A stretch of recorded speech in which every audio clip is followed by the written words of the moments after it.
কাতারে অনুষ্ঠিত আরব ইসলামিক সম্মেলনে ইরানের ছড়ানো প্রতিরোধের মন্ত্র যেন পুরো মধ্যপ্রাচ্যের নতুন স্ফুলিঙ্গ জ্বালিয়েছে। এর সরাসরি প্রভাব সবচেয়ে স্পষ্ট দোহায়। এতদিন ইসরায়েলি আগ্রাসন নিয়ে তুলনামূলক নীরব থাকা কাতার এখন সুর বদলেছে। দেশটির পররাষ্ট্র মন্ত্রণালয় জানিয়েছে, দোহায় হামলার নির্দেশ দিয়ে ইসরায়েলের প্রধানমন্ত্রী বেনিয়ামিন নেতানিয়াহু আন্তর্জাতিক আইন লঙ্ঘন করেছেন এবং এর পরিণতির দায় তাকেই নিতে হবে।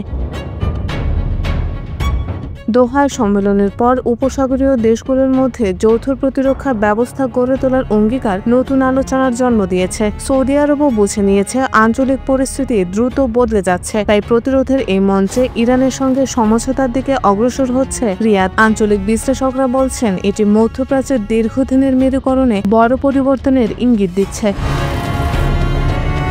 ইসরায়েলি বিমান বাহিনী সম্প্রতি হামাস নেতাদের লক্ষ্য করে দোহায় হামলা চালায়। হামলার পর তেল আবিবের সংবাদ সম্মেলনে নেতানিয়াহু ঘোষণা দেন, এই অভিযান কাতারের উদ্দেশ্যে স্পষ্ট বার্তা। তিনি বলেন, হামাসকে আশ্রয় দেওয়া আর মেনে নেওয়া হবে না। মধ্যপ্রাচ্যের কূটনৈতিক সূত্রগুলো বলছে, এই হামলার পেছনে মার্কিন প্রেসিডেন্ট ডোনাল্ড ট্রাম্পের সবুজ সংকেত ছিল। ওয়াশিংটন প্রকাশ্যে সমর্থন না দিলেও যুক্তরাষ্ট্র ইসরায়েলের পাশে অবস্থান করেছে বলেই ধারণা।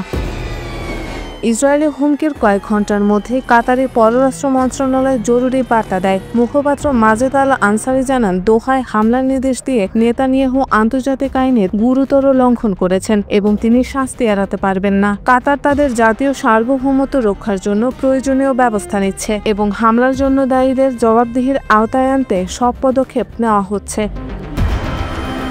2012 সালে সিরিয়ার গৃহযুদ্ধের সময় হামাস সিরিয়া ছেড়ে দোহায় অফিস স্থাপন করে। যুক্তরাষ্ট্রের নীরব সমর্থনে সেই সময় কাতার মধ্যস্থতাকারীর ভূমিকা পালন করে, যাতে হামাসের সঙ্গে পশ্চিমা শক্তির পরোক্ষ যোগাযোগ সম্ভব হয়। ইসরায়েলের সাম্প্রতিক হামলা কাতারের এই মধ্যস্থতাকারী ভূমিকাকেই প্রশ্নবিদ্ধ করেছে। দোহা মনে করছে, এই হামলা কেবল হামাসকে নয়, কাতারের সার্বভৌমত্বকেও সরাসরি চ্যালেঞ্জ করছে। কূটনৈতিক মহলের মতে, দোহা এখন বুঝতে পারছে যে ইসরায়েল একদিন কাতারকেও সরাসরি টার্গেট করতে পারে। তাই ইরানের মতো শক্ত প্রতিরোধ গড়ে তোলার বার্তা কাতারের জন্য নতুন বাস্তবতা হয়ে উঠেছে। কাতার সরকার বলছে, নিজেদের নিরাপত্তা ও আঞ্চলিক ভারসাম্য রক্ষায় যে কোনো প্রয়োজনীয় পদক্ষেপ তারা নেবে। সৌদি আরব ইরান সম্পর্ক স্বাভাবিক হওয়ার পর উপসাগরীয় রাজনীতিতে নতুন সমীকরণ তৈরি হয়েছে। বিশ্লেষকদের মতে, ইসরায়েলের ধারাবাহিক হামলা এবং যুক্তরাষ্ট্রের একপেশে সমর্থন উপসাগরীয় দেশগুলোকে আরও কাছাকাছি নিয়ে আসছে। কাতারের সাম্প্রতিক অবস্থান এই সমীকরণকে দৃঢ় করছে। অনেকের মতে, এই যৌথ প্রতিরোধ ভবিষ্যতে ইসরায়েলকেই নয়, যুক্তরাষ্ট্রকেও নতুন কৌশল ভাবতে বাধ্য করবে।